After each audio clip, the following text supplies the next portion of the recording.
Keenan. Steven, last week you weren't on. I'm sure you listened to the show because you're a loyal listener and host. But Keenan made some statements last week, basically implying that Leverkusen. We were talking about the usual talks about who's going to finish where at the top. It's basically Bayern's going to win it. Dortmund's going to be second, but then after that, things are kind of up for grabs. Keenan is yada yada yada. Leverkusen is a much better side. It's not at all what I said. Light years ahead of Gladbach. This man is making things up, as he said Gladbach would finish third. Yada yada yada. For who? Yeah, they're gonna finish third. Yeah, you're saying that they're gonna finish ahead of Leipzig. Yes. Okay. And you think that's more bold than what I said? Look at the table again. You look at the table while I explain to the audience. It's 2 points. Yes, and what I said on the last. The goal difference just busted open, but I mean, golly. Plus get pressed, Keenan. Let's review for the record what I said, which was, on an individual talent basis, the best player between both teams was Kai Havertz. Oh, as a group, look at there. And as a team, the best team was Gladbach. As a team. But at the end of the day, you're taking Leverkusen. Yeah, I still think Leverkusen will win based on the fact that Kai Havertz is in insane form, and he will pull that team along. How? Thuram?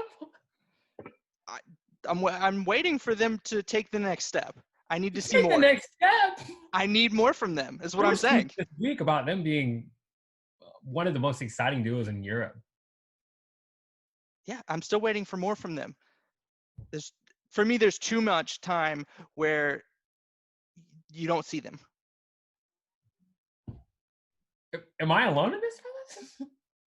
No, I would agree. I would think I've been advocating for Gladbach to be top for this whole entire this whole season ever since they started there. Ever since they started that run of them being first, I was like, yeah, they're going to be up there. I think that's what Keenan's alluding to, Steven. Because they did have this. I mean, you remember when they went first? Yeah, they were crushing. Best team in the league, and I think he's got this recency bias. You remember at that same time, Kai was laying on a hospital bed, couldn't stay healthy, and then when he was healthy, disappearing. And they're talking about, the price is tanking on Kai. So now Kai is showing out again. Gladbach had to get things going. So, Playa and Thuram both have 10 goals, and Kai has 11. Right, because Playa and Thuram are on a better team overall. I'm confused. Then I'm confused in how Leverkusen is going to finish higher. Okay, first of all, that statement was originally made on our very first episode before the season even started. That's where I meant. I gave you a chance. I did. And I did, and because I stuck to it, because that's what I believed then. Because I think an individual star is going to be the most important factor here. It's exhausting. I'm just believing that the form that Kai is in right now will be enough to barely squeak ahead, and we're talking it might be 1 point difference, but I think that they'll still finish ahead. But you're sitting even this week. Now you got a 4-goal lead for Gladbach, because unlike Leverkusen, they do have goals from multiple places. They're going to continue to have goals from multiple places, and if it does stay tight, that goal differential is going to continue to get busted. Now, I'm a man that can retract my statements. I think Leipzig does get third now. They showed me enough. I wasn't sure if they were going to show me enough. They've done enough to go and get that spot. I had some serious concerns about them getting back in Champions League, but I can sleep soundly at night now. So I'll retract that.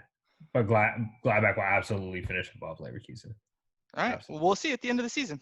Well, my thing about Leverkusen and Gladbach is if Kai is the most important piece for Leverkusen and he disappears for a game, that could spell trouble for Leverkusen. That's it. And it's not even least, disappear. I mean, someone shuts them down. Yeah. Yeah. But if Gladbach, you have Ebola? Nobody Ebola. Yeah, 3 or 4 different options to score. You have Play, you got Turum, you got Embolo, you got Patrick. Yeah, but like, you have playmakers all over the field. It's not just like one central person. You have multiple people who are double-digit goal scorers. Which is what Keenan said. They're the better team. But then I'm like, okay, well, if we're getting goals from all of these different places, right, and at the point that you are right now, very neck and neck, do you really want to rely on one man, or do you want to rely on the team? And Marco Rosa, Peter Bosch, 70% possession, no shots on goal in the first half. Are you kidding me? Hey, they still came out. They came out with the win. I'm done with that one. Yeah, I'm going on a limb here, and I'm saying Gladbach goes above Leipzig. That's what I said last week. And then you backed off of it. Timo scares me. No, we're not talking about one player. But if Timo goes, but obviously Leipzig's kind of like Gladbach though, where if Timo disappears, they have other players to go around. Yeah, I mean Danny Olmo got there and Kuku and Beasley. In that regard, I think Leipzig has a better overall like team build than Gladbach does as far as like offensive like firepower. But I think Gladbach they have a better keeper. I think they have a better defense. Gladbach over Leipzig. Leipzig. Sommer over Glashy. Yeah. Remember, you talked about this person who said Sommer. I'm not going to bring that up. I'll look at the stats. Galachi's good. Galachi's underrated. But I'll take Sommer though. I like Sommer. Yeah, I've been a huge Sommer fan like this whole season. Ladies and gents, he said Sommer was the best keeper in the world at one point this season. I did. This is true. Back in the league. I think he said the world. But because when he had that like fingertip save at the goal line, I was like okay.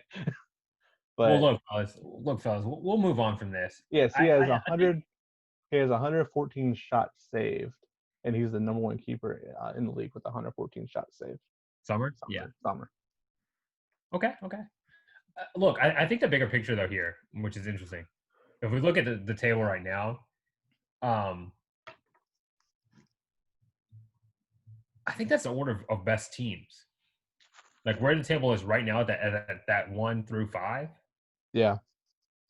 As far as like, if you look at the team sheet, who's the deepest, who's the best teams? Yeah. That's me right there. You got Bayern. I think Dortmund's right there with Bayern. Yeah. Them and Leipzig are tight. I mean, like they're a notch below Bayern, obviously, but they're very tight there. I give the edge to Dortmund though. I like all the pieces that Dortmund have. Yeah, top to bottom. Yeah. And then we've all agreed that Gladbach's got the pieces ahead of Leverkusen. But that is interesting to me there too. It's just where the table is kind of sitting there. Obviously that does shift, but I think this is one of the rare moments that we can all sit there and say, as far as team wise, that's where it's sitting. But I digress. We still got games to talk about, boys. We still got games to talk about. Speaking of Gladbach, the reason that I'm hopping back on this Gladbach train, they just absolutely rail off against Union. We talked about this last week. I don't want to be too critical of Union. That they're the new guys. I truly do think that they did enough to stay, especially just given how poor the teams are at the very bottom. I think that they're not going anywhere. And then, of course, not having the fans, and this one's on the road against arguably the second best team in the league. But seriously, fellas, I mean, how good is this attacking pairing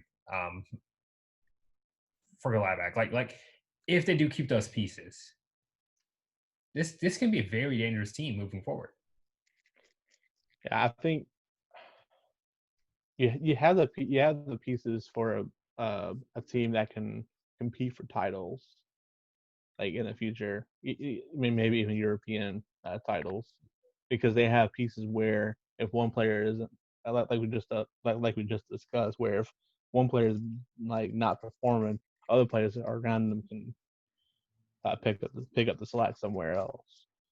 I think it's interesting because the one through four, like obviously it's I feel like those are going to be like your core teams.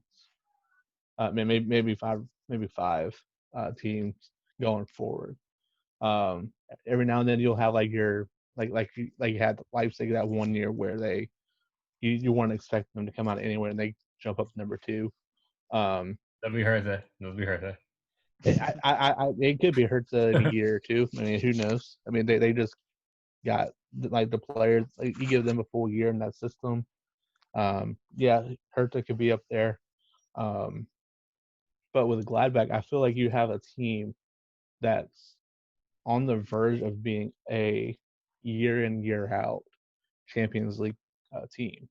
Like, you know how in every league there seems to be your core 4 teams. With the Bundesliga, I can see Gladbach as being one of those core 4 versus that being one of those change out teams. Right. Being like up there with the Bayern and Dortmund that every year is right. And I feel like Leipzig is up there too. Even if they lose Timo this year, I feel like they still have the pieces to mount a top 4 finish, just based on their talent they have, and they have Red Bull money, so it's not like they're lacking on funds on getting players. So yeah. Enough on Gladbach. I mean,